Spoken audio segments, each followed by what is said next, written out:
ಒಂದು ಟಾಪಿಕ್ ಮಾಡ್ಕೊಳ್ಳಿ.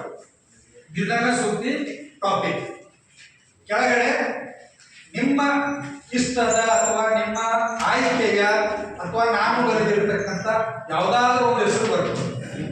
ಇದ್ದವರು ಬರ್ಕೊಂಡ್ರೆ ಉದಾಹರಣೆ ಮುಂದೆ ಅವರ ವಯಸ್ಸು,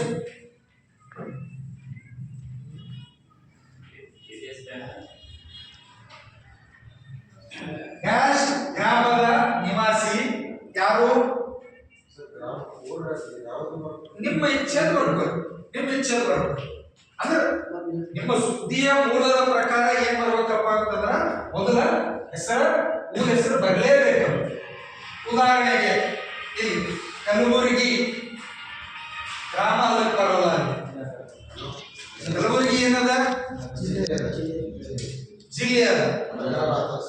ಜಿಲ್ಲೆ ಅಂತೀರಿ ನೀವು. ನಗರ, ನಗರಕ್ಕೂ ಪಟ್ಟಣಕ್ಕೂ ವ್ಯತ್ಯಾಸ ಗೊತ್ತಿರಬೇಕು. ಬಹಳ ಜನ ನೋಡಿದ್ನ ಆಳಕ್ಕೆ ಏನಂತಾರಪ್ಪ ಅಂತಂದ್ರ ನಗರ ಯಾಕೆ ಅನ್ಬಾರ್ದು? ಈ ಪ್ರಶ್ನೆ ಬರ್ತದಲ್ಲ ಸಹಜವಾಗಿ.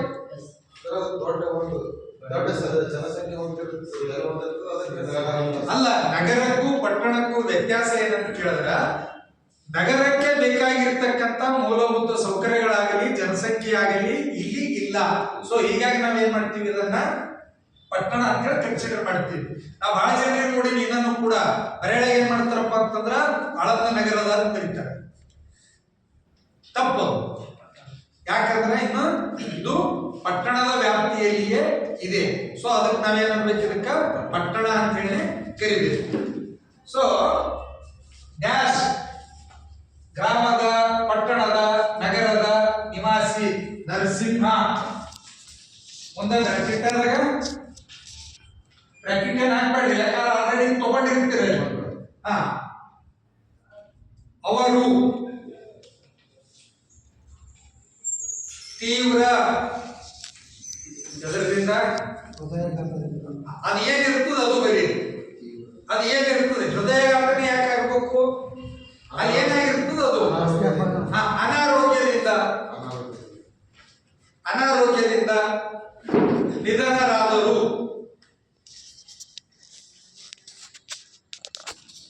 ಅವರಿಗೆ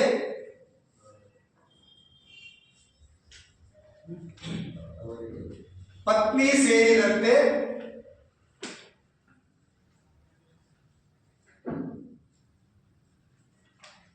ಓರ್ವ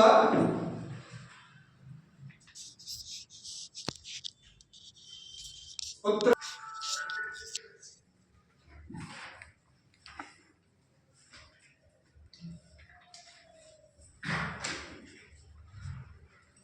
ಮೃತರ ಅಂತ್ಯಕ್ರಿಯೆ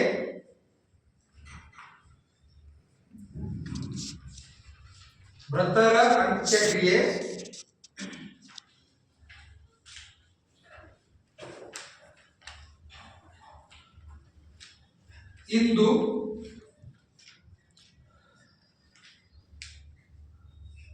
ಮಧ್ಯಾಹ್ನ 1 ಗಂಟೆಗೆ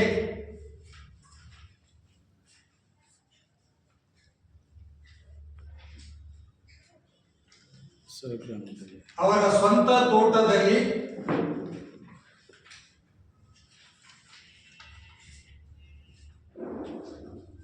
ಜರುಗಲಿದೆ ಎಂದು ಕುಟುಂಬದ ಮೂಲಗಳು ತಿಳಿಸಿವೆ. ಅವರು ಹೇಳಿದ್ರ ಅಂದ್ರ ಇಲ್ಲ ಅಂತಂದ್ರ ಅವರ ಬಂಧುಗಳು ತಿಳಿಸಿದ್ದಾರೆ, ಅಥವಾ ನಿಮಗೆ ಮಾಹಿತಿ ಬಂದಿತ್ತು ಅವರು ತಿಳಿಸಿದಿಲ್ಲ ಅಂದ್ರೆ ಜರುಗಲಿದೆ ಎಂದು ತಿಳಿದು ಬಂದಿದೆ. ಇದು ಮಣ್ಣು ಮಾಡೋದಾಯ್ತು. ಇನ್ನು ಆದೋದು ಸುದ್ದಿಗಳು ಬಂದಿರ್ತಾವ, ಅವ್ದು ಹೆಂಗ್ ಬರೀತೀರಿ? ಇಂದು ನಾಳೆ ಬರೀಬೇಕಿತ್ತು ಅಂದ್ರೂ ಕೂಡ ನಾವು ಬಹಳ ಯೋಚನೆ ಮಾಡಬೇಕು. ಈಗ ಆಸ್ ಎ ರಿಪೋರ್ಟರ್ ಆಗಿ ನೀವೇನ್ ಮಾಡ್ತೀರಿ? ನಾಳೆ ಉದಾಹರಣೆಗೆ ಇವತ್ತು ಯಾವ ಇದೆ? ಶನಿವಾರ. ನಾಳೆ ರವಿವಾರ. ಆಳಂದಕ್ಕೆ ಮುಖ್ಯಮಂತ್ರಿ ಬರ್ತಾ ಇದ್ದಾರೆ. ಯಾವಾಗ? ರವಿವಾರ. ಪೇಪರ್ ಯಾವಾಗ ಹೋಗ್ತಾರೆ ಜನ? ನಾಳೆನೇ ಹೋಗೋರದ ನಾಳೆನೇ